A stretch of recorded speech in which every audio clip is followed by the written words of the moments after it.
You know, some stories just grab hold of you and don't let go. For nearly 20 years, this was one of those stories. It's a truly chilling tale that starts with a celebration in a tropical paradise and ends in an absolute nightmare. This is a mystery that took 18 long years to finally unravel. So let's just get right into it. The question that haunted everyone for so long was, how does an 18-year-old girl on a supervised high school trip just vanish? From a small, supposedly safe island, no less. For 18 years, nobody knew. But today, we finally have the answer. Okay, so picture this. It's May 2005 on the island of Aruba. You've got sunshine, beautiful beaches. It's the perfect spot. And for a big group of high school graduates, this was supposed to be the trip of a lifetime. But for one of them, it would be the end of her life. Natalee Holloway was, by all accounts, just a brilliant young woman. I mean, 18 years old, an honors student with a full ride to college to study pre-med, she had her entire life mapped out in front of her. This trip to Aruba with over 100 of her classmates, this was just supposed to be one last big party before starting her real life.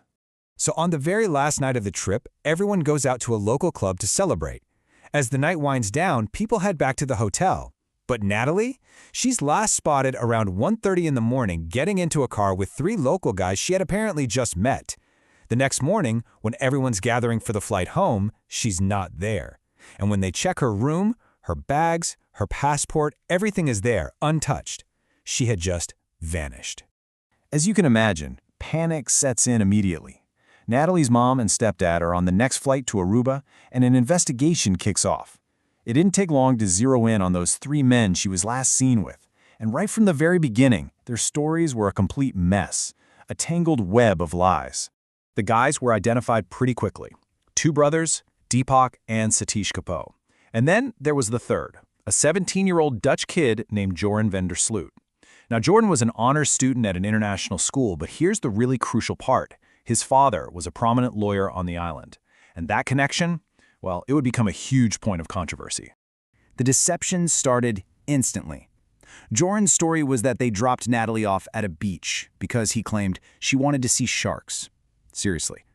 But the Kapoor brothers told the police something completely different. They said they dropped her off right at her hotel, where a security guard met her. So you've got 2 completely different stories from 3 people who were all in the same car. I mean, it's obvious someone is lying. And this is where the investigation just hits a massive brick wall. See, the Kapoor brothers' story, that they dropped her at the hotel, couldn't be proven or disproven because the hotel's security cameras at the entrance were broken. What a coincidence, right? It was a massive failure that let the lies just fester. And without a body, without any physical evidence, all 3 men were eventually released. But even though he was a free man, Joran van der Sloot never really faded away. In fact, it was the opposite. His actions over the next few years began to paint a really disturbing portrait of a remorseless, arrogant predator. Then, in 2008, a Dutch crime reporter pulled off this incredible sting operation.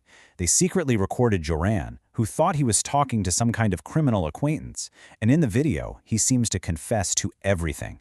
He claimed Natalee had some kind of seizure and died on the beach, and that he had a friend dump her body in the ocean.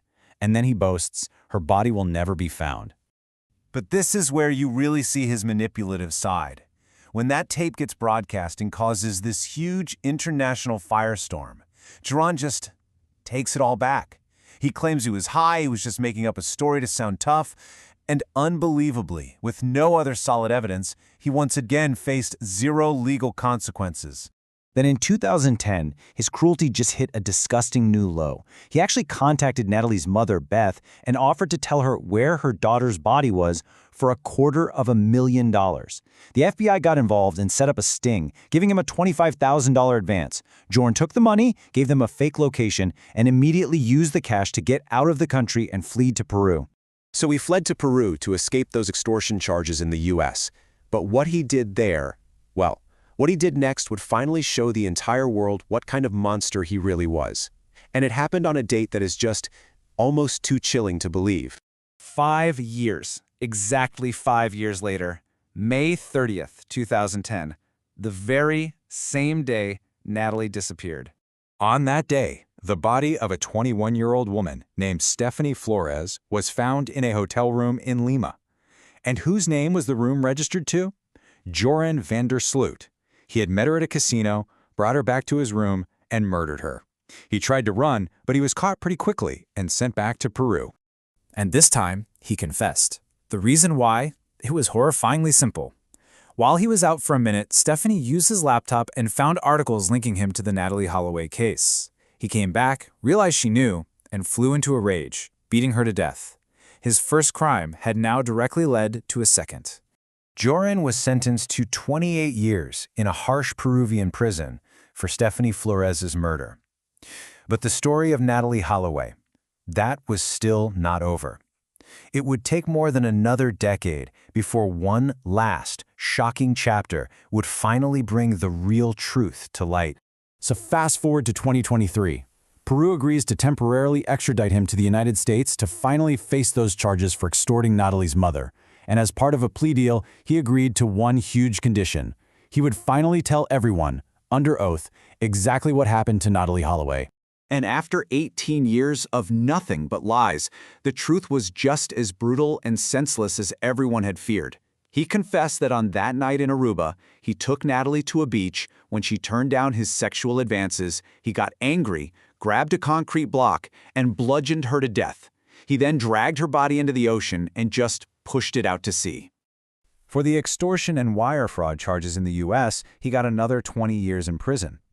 Now, this sentence will be served after he finishes his time in Peru, which likely keeps him locked up until at least 2045. But here's the thing. Because of the statute of limitations in Aruba, he will never, ever be tried for actually murdering Natalee. For Natalee's mother, Beth, who fought for answers every single day for 18 years, this confession brought a final, painful kind of closure. She said, "It's over. Jordan Vandersloot is no longer the suspect in my daughter's murder. He is the killer."